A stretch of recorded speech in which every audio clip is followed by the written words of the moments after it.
জৈষ্য শ্ৰবণে মাতেন্দ্ৰ দৈবজ্ঞান নবেন্দ্ৰ নৰ গঙ্গাদেশ উৎপত্তি হয় 17,28,14 এইটো বছৰ কিছু ভাল কিছু বেয়া কাৰণ কিয় এইবাৰ গ্ৰহ সঞ্চাৰবিলাক অলপ বেলেগকৈ হৈছে গ্ৰহ সঞ্চাৰবিলাক মানে কি এইবাৰ শনি সঞ্চাৰ হ'ব ৰাহু কেতু সঞ্চাৰো হ'ব গতিকে ইয়াতে মই কিছুমান কথা লিখি লৈ অহা হৈছে সেইকাৰণে গতিকে বেছিভাগ বিচাৰটো প্ৰথমতে আমাৰ ৰাজাৰে কৰা বেছি ভাল ৰাজাৰ কৰাটো বেছি শুভকাৰক গতিকে বেলেগ বিচাৰ কৰাত কৰিও গতিকে শপত গ্ৰহণ কৰিছিল 2021 চন 10 মে সোমবাৰ দিনৰ 12:05 এইটো হৈছে আমাৰ মুখ্যমন্ত্ৰী ৰাজা মহাৰাজাৰ কথাটো পাছত কৈ আছোঁ সেইকাৰণে গতিকে নক্ষত্ৰ হৈছে অশ্বিনী নক্ষত্ৰ তাৰপিছত তেওঁৰ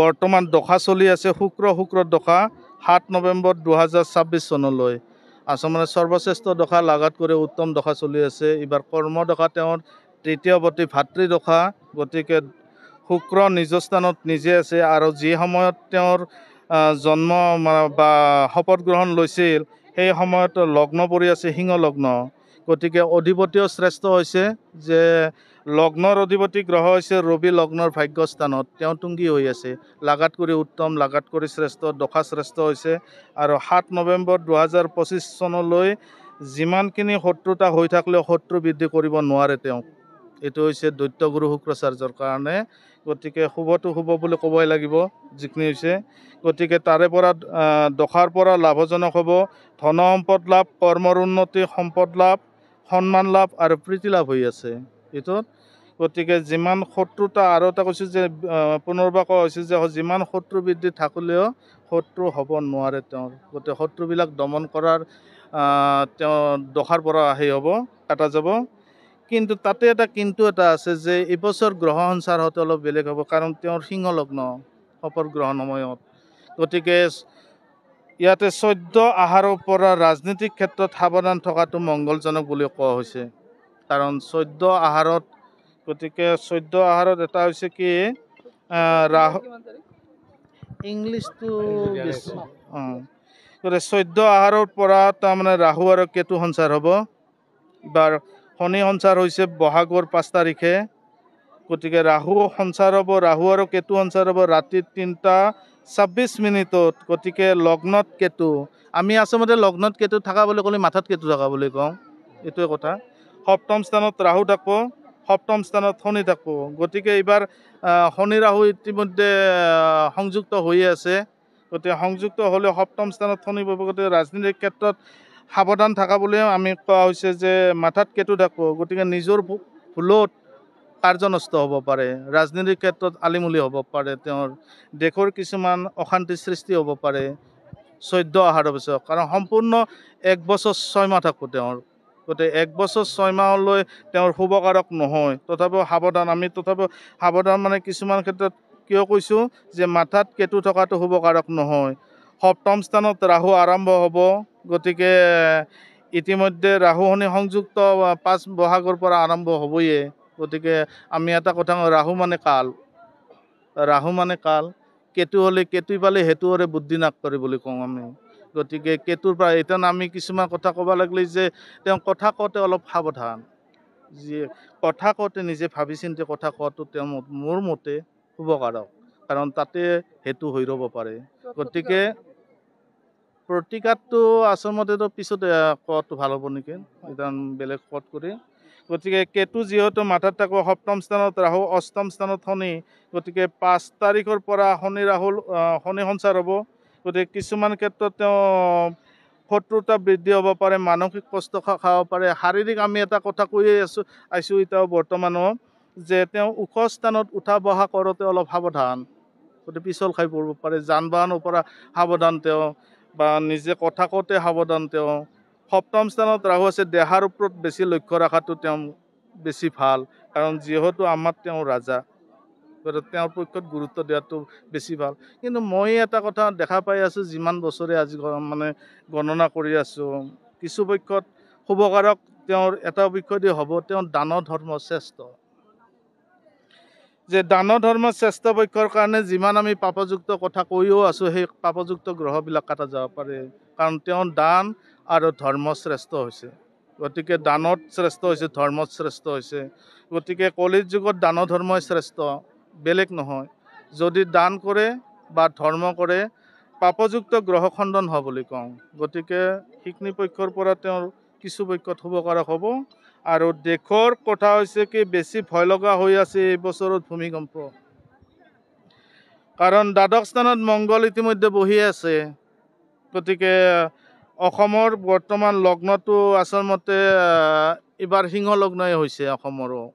গতিকে লগ্ন স্থান পক্ষেদিও এইবাৰ শুভকাৰক আচলতে অসমৰ সিমান এটা নহয়, কাৰণ সপ্তম স্থানত ৰাহু বহিব, অষ্টম স্থানত শনি আছেই, দ্বাদশ স্থানত মংগল, গতিকে মাংগলিক দোষ ধৰিয়ে আছে। গতিকে তাৰ পক্ষৰ কাৰণে ভূমিকম্প, শিলাবৃষ্টি, ঘূৰ্ণীবতাহ এইবিলাকৰ মাত্ৰা বৃদ্ধি হ'ব। গতিকে এইবাৰ অসমত বুলি কথা নহয়, সমগ্ৰ ভাৰততে তাৰমানে বানপানী, ভূমিকম্প, ঘূৰ্ণীবতাহৰ মাত্ৰা বৃদ্ধি বেছি। মানে আমাৰ অসমৰ পক্ষত চিন্তা কৰিব লগা কোনো কথা নাই। চিন্তা কৰিব লগা কথা নাই মানে এটা কথাই আছে বাংলা ভাষাত, আমি এটা কথা কওঁ, কিসের তিথি কিসের বাৰ জন্ম নক্ষত্ৰৰ হাৰ। গতিকে হেমন্ত বিশ্ব শৰ্মাৰ জন্ম নক্ষত্ৰ শুভকাৰক। গতিকে ৰাজনীতিক কংগ্ৰেছ দলৰ সিমান এটাতো শুভকাৰক নহয়, আজি নহয়, বহু বছৰ আগতে কোৱা হৈছে তেওঁলোকৰ। কাৰণ তেওঁলোকৰ বৰ্তমান শুভকাৰক হোৱাই নাই, বৰ্তমানে হোৱা নাই, কাৰণ বৰ্তমানে শনিৰ দুখ আছে ইয়াত তেওঁলোকৰ। গতিকে শনিৰ দুখ শেষ হ'ব লাগিলেতো বহু বছৰ লাগিব। আৰু সিফালে তোমাৰ বিজেপিৰ বৰ্তমানতো তেওঁৰ গণনা কৰাই হৈ আছে, যে মই এটা কথা কৈ দিছোঁ, কিমান তাৰিখলৈ তেওঁৰ শুভকাৰক হৈ আছে, যে 7 নৱেম্বৰ 2026 চনলৈ। 7 নৱেম্বৰ 2026 চনলৈ তেওঁ চিন্তা কৰিব লাগে কোনো কথা নাই। গতিকে দ্বিতীয়বাৰলৈ মুখ্যমন্ত্ৰী হৈ আছে তোমাৰ মুখ্যমন্ত্ৰীয়ে হেমন্ত বিশ্ব শৰ্মাই। গতিকে ইয়াৰ কোনো চিন্তা কৰিব লগা কথা নাই।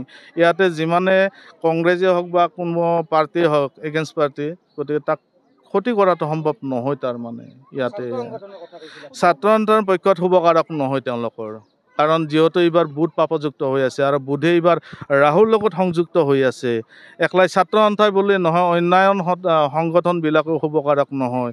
গতিকে বুধৰ পৰা বুদ্ধিভ্ৰষ্ট হ'ব পাৰে তেওঁলোকৰ, মানসিক কষ্ট হ'ব পাৰে তেওঁলোকৰ ইত্যাদি। গতিকে নিজামতে কিছুমান ভাবি চিন্তি সংগঠনবিলাকে কাম কৰাটো মোৰ মতৰ পক্ষৰ পৰা শুভকাৰক। শ্ৰীযুত নৰেন্দ্ৰ মোদীৰ এটা হৈছে জন্ম, এটা হৈছে শপত গ্ৰহণ। গতিকে জন্ম হৈছে তেওঁ 17/9/1950 চনত দিনৰ 12:09 নক্ষত্ৰ পাইছে অনুৰাধা নক্ষত্ৰ, শুক্লা পক্ষৰ ষষ্ঠী তিথিত, লগ্ন পছে বৃশ্চিক লগ্ন তেওঁৰ।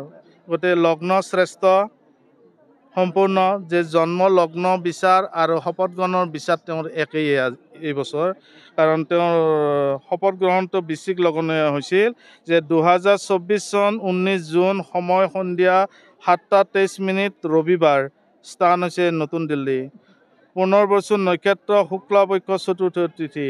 গতিকে লগ্নস্থানত সপ্তম স্থানত বৃহস্পতি, বুধ, শুক্ৰ আৰু ৰবি, চতুৰ্থ স্থানত শনি, পঞ্চম স্থানত ৰাহু, ষষ্ঠ স্থানত মংগল, ভাগ্যস্থানত চন্দ্ৰ, একাদশ স্থানত কেতু। কিন্তু দশা চলি আছে মংগল প্লাছ কেতুৰ দশা 27 মে 2025 চনলৈ।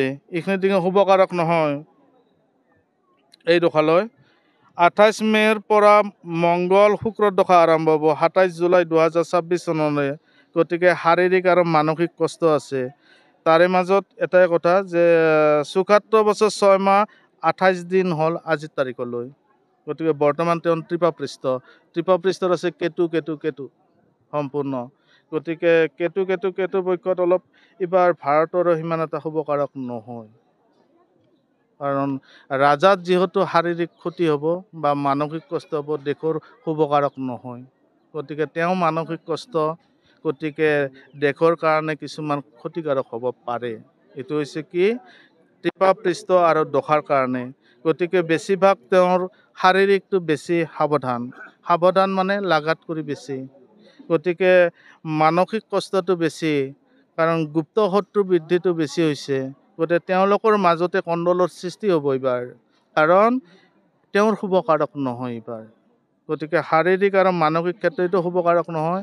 গতিকে সিফালে পঞ্চম স্থানত ৰাহু আছে, যে দশম স্থানত শুক্ৰ আৰু শনি বহি আছে। গতিকে শত্ৰু বৃদ্ধিটো বেছি হ'ব তেওঁ। গতিকে দেশৰ এইবাৰ সিমান এটা শুভকাৰক নহয়, বৰঞ্চ ক্ষতিকাৰকহে এইবাৰ ভাৰতৰ। ৰাজনৈতিক পক্ষতো তেওঁ মানে সিমান এটা শুভকাৰক কিন্তু এইটো বছৰত দেখা নাই। কাৰণ তাৰে মাজত শত্ৰু বৃদ্ধিটো বেছি হৈছে। তেওঁলোকৰ ভাগ বিতৰণ হয় নেকি, এইটো টাইপত হ'ব পাৰে। কাৰণ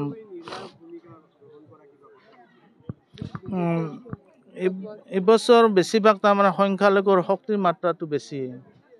গতিকে তেওঁলোকৰ পৰা এইবাৰ অসম বুলি নহয়, সমগ্ৰ ভাৰতৰে ক্ষতিকাৰক হ'ব।